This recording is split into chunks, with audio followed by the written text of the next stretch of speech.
Our gospel reading this morning comes to us from the gospel according to Luke, the 21st chapter, verses 5 through 8. If you'd like to follow along in your pew Bibles, I'd invite you to do so at this time. It can be found on page 856. Let's all listen for God's word to us this morning. When some were speaking about the temple, how it was adorned with beautiful stones and gifts dedicated to God, he said, "As for these things that you see, the days will come when not one stone will be left upon another. All will be thrown down." They asked him, "Teacher, when will this be? And what will be the sign that this is about to take place?" And he said, "Beware that you are not led astray. For many will come in my name and say, 'I am he,' and the time is near. Do not go after them." The word of the Lord. Thanks be to God. After 5.5 years here, I have come to the conclusion that we have many die-hard college football fans in this congregation. I wonder if any of you who follow college football religiously remember a name from way, way back. A running back named Marcus Dupree. Marcus Dupree. Marcus Dupree was a high school phenom in the early 1980s. He grew up in a small town in Mississippi, but when it came to his senior year of high school, every major college football coach in the country knew where Marcus Dupree lived. Dupree eventually committed to the University of Oklahoma, where he had a magnificent freshman year. But he never was very comfortable in Oklahoma. He didn't get along well with the coach there at the time, Barry Switzer, and in his sophomore season, Dupree got injured. Long story short, his career never panned out. He ended up becoming a truck driver in Mississippi, still considering what might have been. Now, the reasons for Dupree's disappointing athletic career are actually hard to pin down. It's not that he wasn't talented enough. Some thought, coming out of high school, that he was going to be the best running back that college football had ever seen. And it's not that he got in trouble with drugs or the law or anything like that. The injury he sustained in his sophomore year, that eventually healed. It wasn't that. The best that anyone can come up with is that he got pulled in too many directions with too many people wanting a piece of his fame. As a recent documentary tells his story, back when Dupree was a high school senior, the phone in the Dupree household was ringing off the hook. These were the days, of course, before social media, before iPhones, but back then, the recruiters, they knew all there was to know, it seemed, about Marcus Dupree. They knew what time he woke up in the morning. They knew what time he went to bed every night. Coaches would literally line up on the street outside his house. Dupree would invite one inside, spend 15 minutes with that coach and Dupree's mother visiting, and then escort that coach out, and the next one would come in for 15 minutes, and they'd do it over and over and over again. Can you imagine that? Can you imagine someone wanting you so badly for something, they basically are prepared to live right outside your house in order to spend 15 minutes with you? Actually, we don't have to imagine it, right? We all know that this is how marketing and social media work these days. Stores that keep track of what you purchase so that they can then send coupons to your address. Algorithms that determine the kind of content that will hold your attention or your teenager's attention, trying to keep everyone online all the time. These days, recruiters do not just live outside some athlete's home, they live inside all of our homes, beckoning us to spend our energy and our time and our resources on them. Do you know what it's like to get recruited? Jesus says you do. Beware that you are not led astray, Jesus tells his disciples, for many will come in my name and say, I am he, the time is near. Do not go after them. Now, all this makes it sound like recruiting is never a good thing, but that's not true. It's not as though churches are on the sidelines here. We in church know all about it. We just don't always call it recruiting. Join us in pledging to our 2024 stewardship campaign, We Need You. Come see what the Magi Market is all about after worship is over today.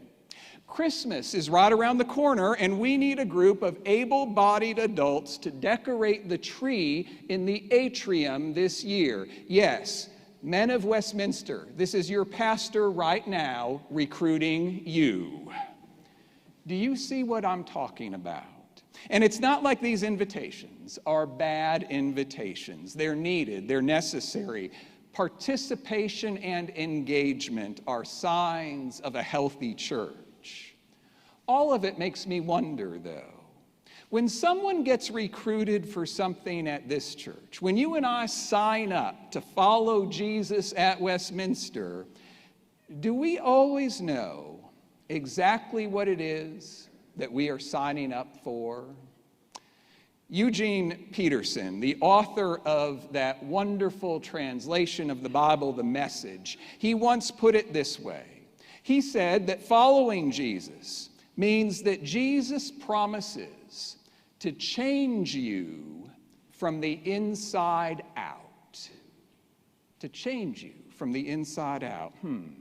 We've got new members joining our church later today. They'll be presented at the second service. I wonder if that's what they're hoping for by becoming members of Westminster, that Jesus will change them from the inside out. I wonder if that's what anyone here was hoping for when you came to church this morning. I doubt it. I can already hear the conversation in my own mind. Maybe some other time, Jesus, but not at this time of year. Not right now. I'm too busy right now. After all, the holidays are right around the corner. Thanksgiving is 5 days away. Christmas is 5 weeks away. The holidays are not about change. They're about tradition. They're about keeping things the same.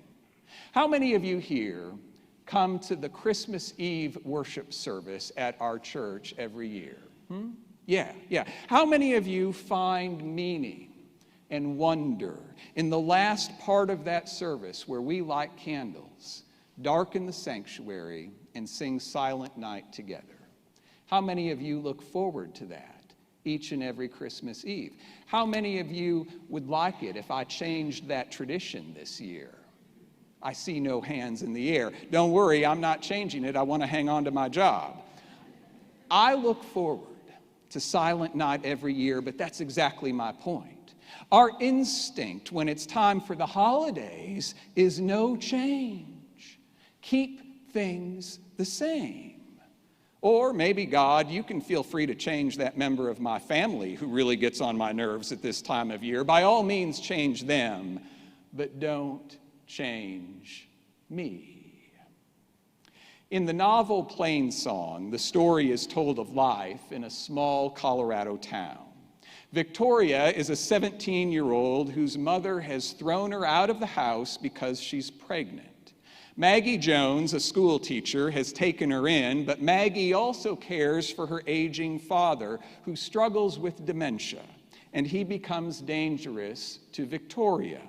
So one day, Maggie drives 17 miles south to the ranch of two elderly brothers, Raymond and Harold McPheron. She goes to recruit them. I came out here to ask you a favor, she says to them. There's a girl I know who needs some help. What's wrong with her? Harold said. She need a donation of money? No, she needs a lot more than that, Maggie replies. And Maggie explains that this girl's father abandoned the family years ago. Her mother won't have her in the house because she's pregnant, and the father of her child doesn't want anything to do with her. All right then, Harold replies, you say you don't want money, what do you want? I want something improbable, says Maggie.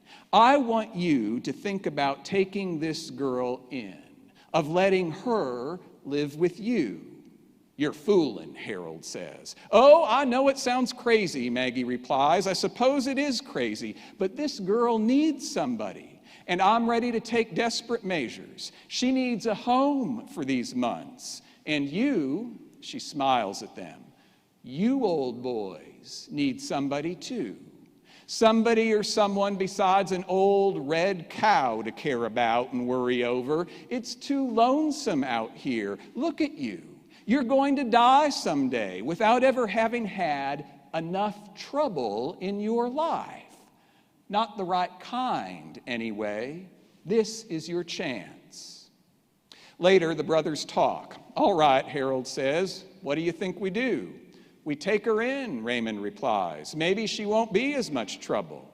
I'm not talking about that yet, Harold says. I'm talking about, why, look at us. Decrepit old bachelors out here in the country, set in all our ways. How are you going to change now, at this age of your life, he says to his brother. I can't say, Raymond replies, but I'm going to. That's what I know. Now, did those brothers know what they were signing up for when they agreed to care for Victoria? Did they know exactly what they had just been recruited to do? No. They just knew there was more. There was more to life than the life they were living. There was more to love than the love they were giving. And when push comes to shove, I think that's why you and I come to church. Oh, we don't like to admit it. We say we come to Westminster because of the good friends we have here, or because of the beautiful music we experience here, or because of the wonderful children's ministries, the vibrant youth ministries, the warmth and welcome of this church, open minds, open hearts. And we like knowing that through our church, when we get recruited to do something, to teach Sunday school, to serve as a youth advisor, maybe go on a mission trip, maybe by God's grace, we can help change someone else's life. All that's true, but beneath all that, I think what we want, what we desperately need, is for the God we know in Jesus Christ to change our lives too, to take our deepest wounds and heal them, to take our greatest losses and redeem them, to take the most fearful part of each of our hearts and grant them newfound courage. C.S. Lewis once wrote, "To love at all is to be vulnerable. Love anything, and your heart will certainly be wrung and possibly be broken. If you want to make sure of keeping it intact, you must give your heart to no one. Wrap it round with hobbies and little luxuries. Avoid all entanglements. Lock it safe in the casket or coffin of your own selfishness. But in that casket, safe, dark, motionless, airless, it will change. Your heart," writes Lewis, "will not be broken. It will become unbreakable, impenetrable, irredeemable." Do you know what it's like to get recruited? I think you do. And there are plenty of false messiahs doing that recruiting in our own lives today. I'm not talking now about the ones that hold up signs saying the end is near. No, I'm talking about the ones that try to confuse us about who it is that you and I belong to. The voices that tell us that we need to look more beautiful because we're not beautiful enough, or buy more stuff because you don't have enough, or you better get into this college or your career won't be dazzling enough. I'm talking about the voices that say, play it safe with your love. No need to reach out to the refugee and welcome them. No need to find a stranger and get to know them. No need to engage with someone who wounded you long ago and reconcile with them. All these false prophets with such a shallow notion of love. And it's easy to get distracted, and we forget. We forget the love that we already belong to. The love that came into this world as a helpless and crying child. The love that gave its life for the world as a falsely condemned criminal. The love that revealed itself by spending time with the outcast, by reaching out to the rejected, by giving voice to the voiceless and the vulnerable. Do you know what it's like to get recruited? Yes, you do. Because the love that came into this world in Jesus Christ has already claimed and called and recruited each of you. In Plainsong, the McPherson brothers give Victoria a place to stay, and it's not without its challenges. On one occasion, they learn that the town's been spreading rumors about them, hosting a teenage girl in their house, but they have always treated Victoria with respect and dignity and care. They are now her family, even if she doesn't always realize their family. And at the end of the novel, the baby, a daughter, is born.